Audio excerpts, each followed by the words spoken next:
saying. Anyway, you ready for some news? I'm not sure, man. Ladies and gentlemen,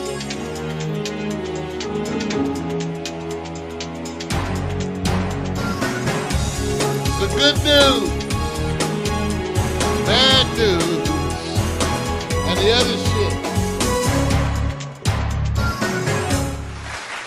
Yes, ladies and gentlemen, good news, bad news, the other shit, not necessarily in that order.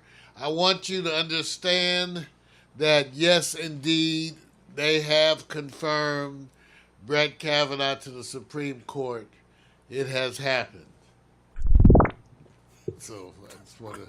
Big news. It has happened. Big news. And I know that a lot of you are trying to recover because of the message that it sends. Well, and it does send a bad message. But let's stop for a minute. Let's stop for a minute and step back. Because a lot of times I'm convinced, I tell people all the time that when history is being made, you don't recognize that it's being made.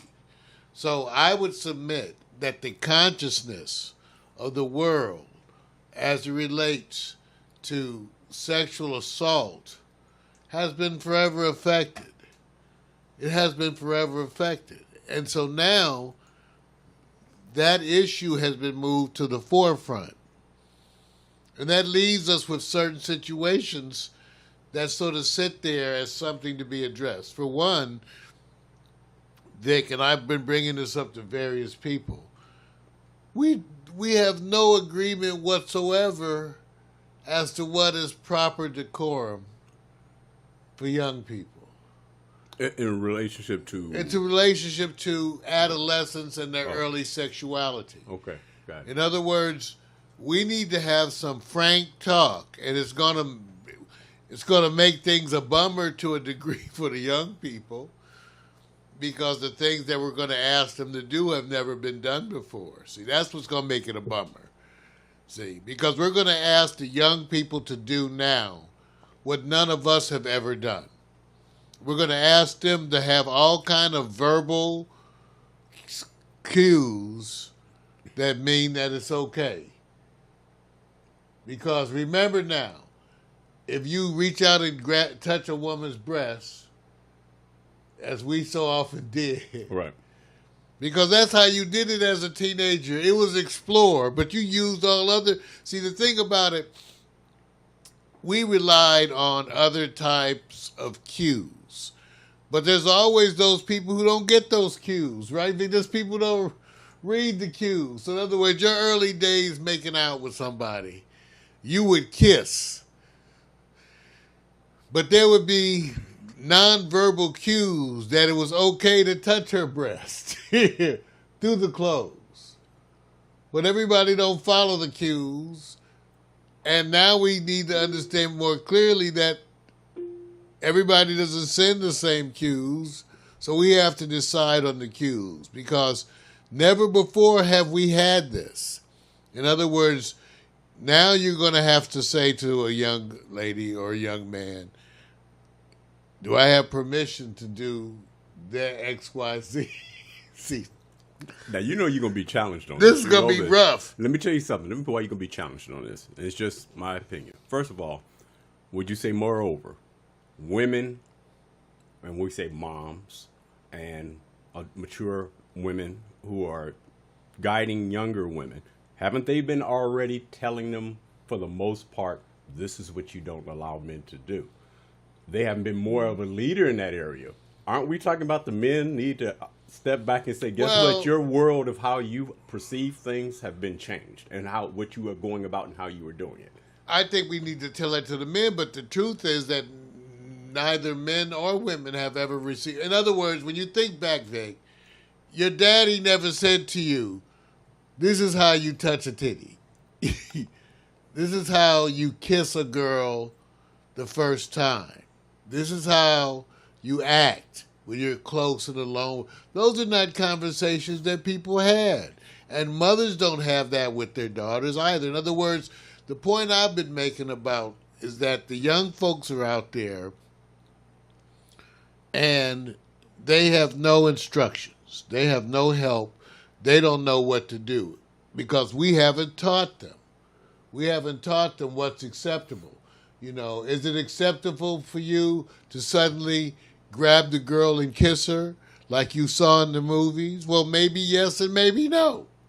I think the part you're talking about is when two people are interested in each other. You're talking about when they both are feeling each other versus those who say men basically are taking upon themselves to say, whether you're interested or not, this is what I'm going to do. Yeah, I'm not talking about your obvious rejection. Right. I'm talking about how young people conduct themselves when they find themselves attracted to someone. Right. And someone attracted to them. Gotcha. And those moments when you meet a girl or you meet a guy, how you interact with each other and what's appropriate. Yeah. Because this is part of the aftermath of the Kavanaugh situation. But it's not a negative. See, don't take it as a negative. These things feel negative because they are stressing us. But that stress inherently takes us to a better place. That's my point. In other words, yes, the stress that we're all having to go through now in terms of dealing with what is appropriate decorum on dates is healthy. We need to do that. I brought up the fact that people go to bars mostly. So they go to a place where the goal is to use a drug that affects your judgment. And so everybody's going there to get high to try to have sex. Specifically, some people want to get high to have the sex. Yeah, male and female want to get drunk for the sex. Now, we have to deal with this. Can I ask you something, Mario? Your better years was when? 25 to 35? Don't joke me, man. Don't joke me. Don't joke me, man. That's fucked up, man. You were there for a bunch Yes, of I them. was. Dude. So what do you mean by better years? Your better year. Better for them or better for me? No, because see, I want to I want to see you sitting down with your parent or parents. That's why I'm bringing it up. And how would you have had to handle the conversation? Listen, and my parents were relatively cool with this kind of stuff. Right. It still was, no one has these kinds of conversations with their father or their uncle or their mom or their aunt. You don't have these kind of directional conversations. We leave it to the kids to wing it. You don't tell them, okay, so Dad, when I like this girl, how do I approach her? Did your dad? There's no discussions. Did your dad ever, when you brought a young lady home because you were just bringing her home and you're doing whatever, and you know how dads can be. Sometimes you bring her in the house and he does the wink and go. Oh yeah, they know. Okay, so that's his conversation. Dads enjoy women vicariously, right, through their sons. They like to see their sons coming in with a bad mamma jamma. So what? So I want that's my boy. Wait a minute. See, that's the point I'm trying to get at. Is that you were going like this? Did you feel proud that your father said wink and a nod in the affirmative? Oh yeah. Did you say, Dad, we need to talk? No. See, this is what I'm saying, which is why it doesn't get done, which is part of the problem. But now you're at a point in time in society where it's coming to a head. That's right. In other words, you have no choice. The aftermath of this whole discussion, it was already going there. Right. Sexual assault this year, last 2 years, with the number of Bus, Cosby, Moonves, all the different performers, people who did things. The violators. You know, yeah, that's crazy. So now we're in a time where this is the issue of the time. Let me ask you something, Mario, because I think, and I know the answer to this question already. You never took it upon yourself to just go grab or touch somebody that you didn't know or had I never did. No, so, I never. Never. I'm attesting to I don't like guys grab women like at the club. They just grab their hand to dance and stuff. Right. Never. Right. I would ask them. Right. So your parents didn't have to tell you that part. But then again, I would joke with the young girls because, see, okay, so you would tell by the way they kissed you or looked at you. I mean, if they're sitting there and looking at you like this. That's totally different, dude. We're not talking about flirting. All systems are go, right? They're like. No, look, dude, I'm not going to say anything. I know I'm friends. Just saying when you're 13 or 14, man, trying to get that kiss. I know friends that when I have dated and had girlfriends that I can be in the same social environment, my girlfriend come back and said, "Do you know your friend just walked by and grabbed me on the ass?" And it's my friend. So I'm just telling you. I never had that with my friend. So I'm just letting you know. They wouldn't be a friend. See, that's an asshole. First of all, how you gonna grab somebody on the ass? That's so... Right. See, I've never done shit like that. See? Never done shit like that, even drunk. I don't... No. That's why... No. There is a... No. Well, we need to talk. That's what I'm saying. So... Now, what? After the Kavanaugh is confirmed. It took Kavanaugh to bring up the subject, right? I'm just saying, part of it is now we get to have these conversations about this. Right. It's going to be defined about what degrees. There is no statute of limitations. Right. So the next thing you get to see is what the women do. See, that's the part you get to watch now. Yeah. Because it ain't over. Yeah. It is not over. Those women are not going to let this go. This is not over. You may see nationwide protests. Let's see what happens now. Yeah. And the other thing, there's no statute of limitations. I don't think that Dr. Ford is really up to it.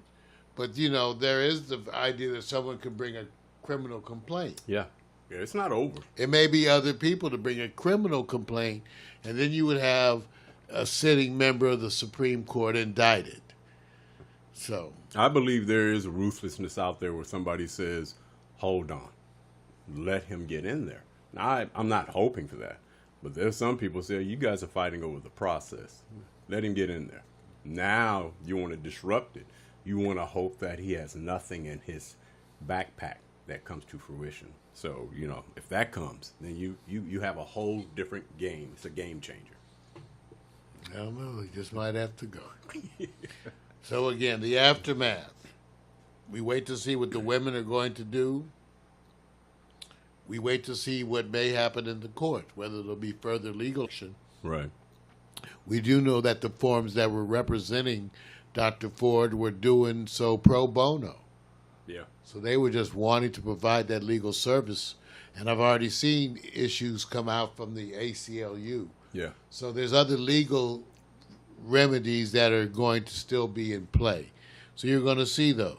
And meanwhile, back at the ranch, we get to decide how we're going to at least dress the idea of discussing what is proper decorum in today's world, because we need to advise the young people out there, because right now we've left them out there on their own, and who knows what they're thinking is the correct way to perform. That's Mario Hemsley. Good news, bad news.